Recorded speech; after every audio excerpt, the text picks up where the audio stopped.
sekalian, hari ini kami mendapat kehormatan dikunjungi oleh Partai Islam yang pertama berkunjung ke Kementerian Pertahanan. Ya. Beliau adalah Ketua Majelis Syuro Pak Sohibul Iman, kemudian didampingi oleh Presiden PKS dan Sekjen PKS serta staf yang ada. Kita menyampaikan rasa hormat kami dikunjungi pada hari ini, yang pertama untuk memperkokoh persatuan nasional dan juga sekaligus mengintroduksikan, memperkenalkan Perang Rakyat Semesta yang kita bangun dalam rangka mendukung stabilitas nasional. Jadi sekali lagi kami berterima kasih kepada Pak Sohibul Iman yang sebetulnya beliau teman lama saya.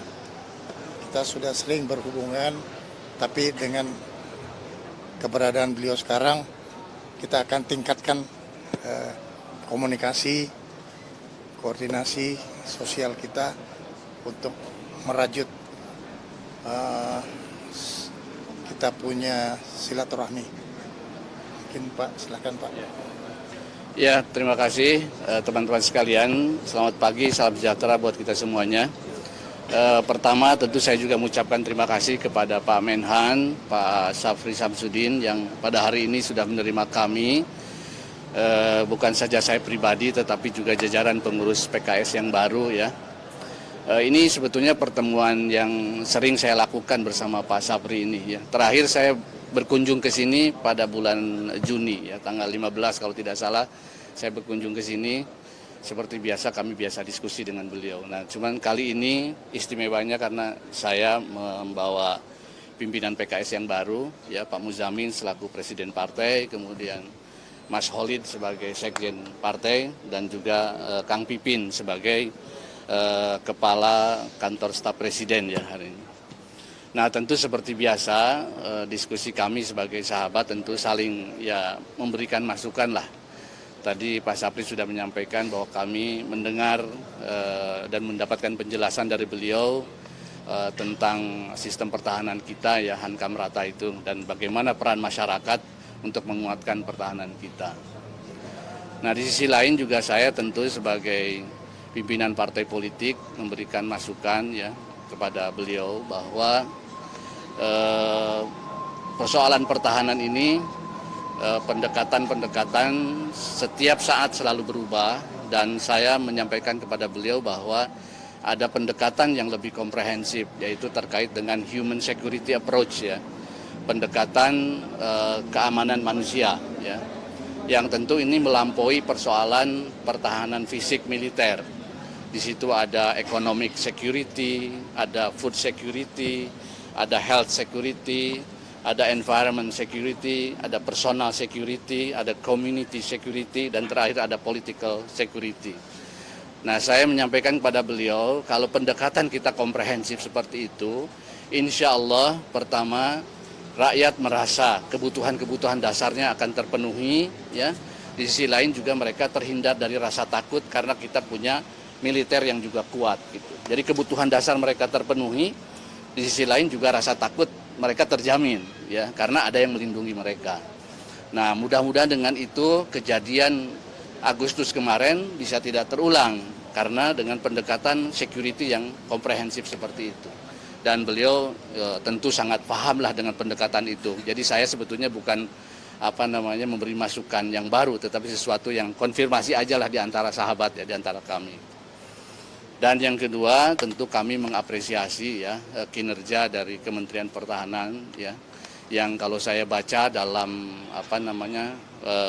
sebuah buku ya, Defense Balance ya Pak ya, bahwa Indonesia ini sudah cukup bagus performa kemiliterannya ya, kalau nggak salah masuk dalam 15 besar.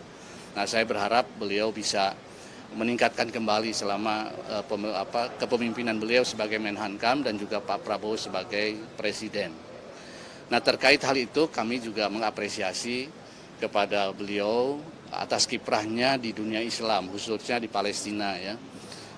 Sekarang ini kurang lebih ada 100 Pak ya, mahasiswa Palestina yang diberi scholarship full ya, full scholarship di Unhan Pak ya, di Unhan. Nah tentu kami sangat mengapresiasi hal tersebut dan mudah-mudahan ini ditingkatkan. Dan juga yang kedua kami apresiasi apa yang sudah disampaikan oleh Pak Prabowo bahwa Indonesia siap mengirim pasukan ke Gaza untuk merealisasikan kesepakatan damai yang kemarin ini. Saya kira tentu Pak Syafri sebagai Menhan itu adalah domain beliau gitu, domain beliau karena itu kami sampaikan kepada beliau. Dan yang tentu yang ketiga juga yang kami sampaikan, kami sebagai bagian dari Partai Politik Nasional, kami juga punya komitmen untuk ikut serta di dalam memperkuat bela negara.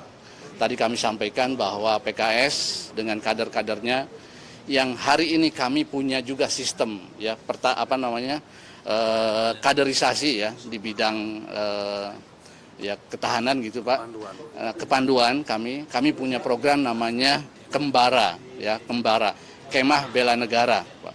Nah, kami tadi menyodorkan keinginan kepada Pak Syafri bagaimana kalau kemudian terjadi kerjasama dan nanti secara formal dari Kementerian Pertahanan bisa melakukan pelatihan-pelatihan Pak ya buat kader-kader kami yang memang sesungguhnya sudah jalan tapi tentu kalau dibina oleh Kemenhan secara lebih sistematis tentu hasilnya akan berbeda dan mudah-mudahan itu menjadi bagian dari keikutsertaan kami dalam bela negara dan menjadi komcat ya Pak ya, komponen cadangan dalam pertahanan kita. Saya kira itu yang sudah. Dan 2 pertanyaan. Pak, ini banyak. Satu laki-laki, 1 perempuan. Soal Australia Pak. Ayo. Ayo. Pak Soebul, banyak yang bilang Tanya Pak Syafri dulu, Pak Syafri. Siapa mau dipersilakan? Siapa? Terkait Australia, ada kerjasama Indonesia Ke Australia ini orang PKS. ini dulu bos. Pamenan. Siapa? Ya Pak, ini kan PKS datang ke sini kayak Nasdem kemarin. Nah ini apakah ada obrolan soal pembahasan masuk kabinet mungkin dari Pak Soebul? Apakah ini langkah awal dari PKS untuk masuk ke kabinet Pak Prabowo mungkin? Ya, itu mesti ditanya ke presiden. Saya kan bukan presiden. Pertama begini, jangan salah ya, kalau PKS ini sudah ada di kabinet. Kami punya 1 menteri di kabinet, yaitu Menteri Tenaga Kerja. Profesor Yasirli itu adalah usulan dari PKS. Jadi kami sudah di dalam kabinet kalau bab itu. Terjawab ya. Karena itu tentu tidak pada tempatnya untuk ngomongin lagi, karena kami sudah ada di dalam. Begitu Pak ya? Ya, terjawab. Satu lagi. Tapi kan PKS yang mengusulkan. Oke, apa?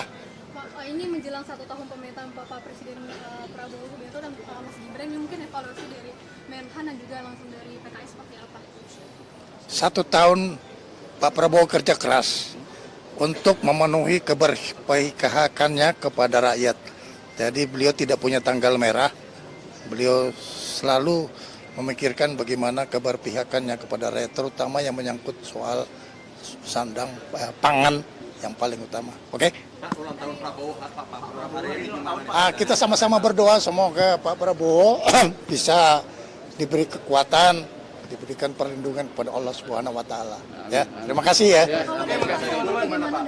Saya kira saya sepakat dengan Pak Syafri ya bahwa selama ini yang dilakukan oleh Pak Prabowo sangat concern dengan persoalan masyarakat dan saya kira program-program beliau secara prinsip sangat bagus. Bahwa ada permasalahan dalam implementasi, saya kira kami juga sebagai bagian dari koalisi punya tanggung jawab untuk kemudian memperbaiki dalam pelaksanaan di lapangannya. Misalnya bab MBG, kami insya Allah di DPR terus memberikan masukan-masukan di Komisi 9 ya, Komisi 9 tentang perbaikan itu, atau juga pada koperasi dan sebagainya. Saya kira substansi kebijakannya bagus, bahwa ada masalah di implementasi, itu adalah tugas kami, anggota koalisi untuk lebih menyempurnakan, lebih memperbaiki di lapangan. Dan saya terakhir saya ingin sampaikan Keringatan tuh. Saya ingin sampaikan selamat ulang tahun buat Pak Prabowo yang hari ini beliau merayakan ulang tahun. Ya. Barakallah. Terima kasih ya.